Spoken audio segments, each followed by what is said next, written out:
আসসালামু আলাইকুম। আমি ডক্টর আকিফা জাহান, বিএইচএমএস কনসালটেন্ট, কিউর পয়েন্ট কনসালটেন্সি। আমরা গত ৫ বছর যাবৎ সফলতার সাথে চিকিৎসা প্রদান করে আসছি সমগ্র বাংলাদেশে।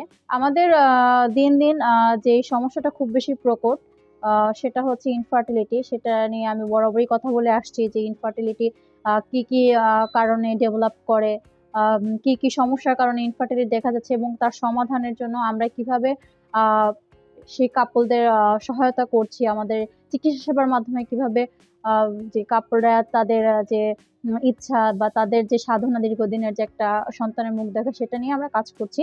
তো আজকে ইনফার্টিলিটি রিলেটেড আরেকটা বিষয় নিয়ে কথা বলব, সেটা হচ্ছে প্রোলেক্টিন হরমোন নিয়ে।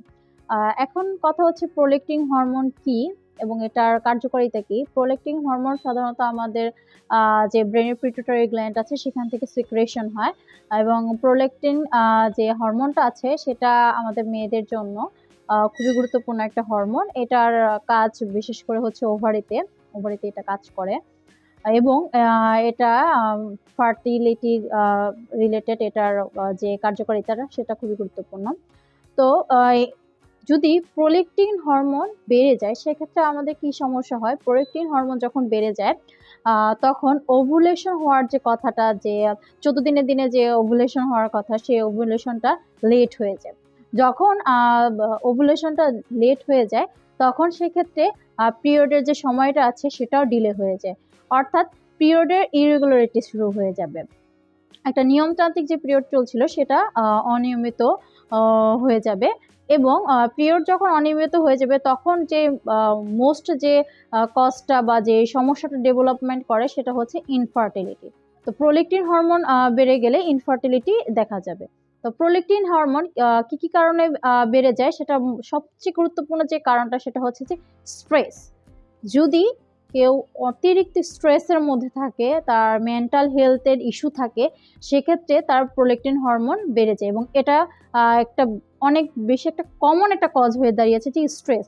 এখন সাধারণত আমরা সবাই কম বেশি স্ট্রেসের মধ্যে দিয়েই যায়। দ্বিতীয় যেটা আছে সেটা হচ্ছে যে মেডিসিনের কিছু ইউজ আছে, কিছু মেডিসিন আছে সাধারণত সেই মেডিসিনগুলো যদি খুব দীর্ঘদিন ধরে ইউজ করা হয় তাদের সাইড ইফেক্ট হিসেবে প্রোলেক্টিন হরমোন বেড়ে যায়। এবং আরেকটা কারণ যেটা সেটা হচ্ছে অনেক সময় দেখা যায় যে আমাদের যেখান থেকে প্রোলেক্টিন হরমোনটা বের হচ্ছে সেই জায়গাটাতে, ব্রেনের ওই জায়গাটাতে ছোট ছোট টিউমার তৈরি হতে পারে। এখন আমরা চিন্তা করতে পারবো যে ব্রেনের টিউমার মানে তো অনেক বড় কিছু না, এমন ভয় পাওয়ার কিছুই নেই। সেখানে যে ছোট ছোট টিউমারগুলো হয় সেটা নিয়ে ভয় পাবো না, কারণ এই টিউমারগুলো মেডিসিনের মাধ্যমে কিন্তু রিমুভ করা যায়। তো প্রোলেক্টিন হরমোন হাই বা প্রোলেক্টিন হরমোন বেড়ে গেছে সেটার জন্য যে আমাদের ওভুলেশনে লেট হচ্ছে, পিরিয়ডের ইরেগুলারিটি হচ্ছে, তারপর হচ্ছে ইনফার্টিলিটি হচ্ছে।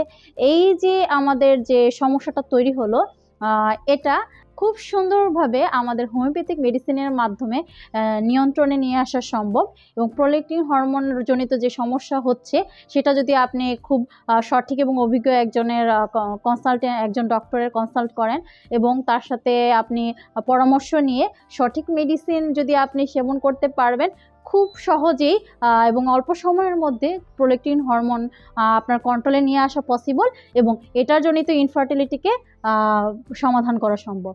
তো সবাই এই বিষয়টাতে সতর্ক থাকবেন। প্রোলেক্টিন হরমোন যদি বেশি হয়ে যায় সেক্ষেত্রে ভয় পাওয়ার কিছু নেই, এটার খুব সুন্দর এবং সহজ সমাধান আছে। আজকে এই পর্যন্তই। আসসালামু আলাইকুম।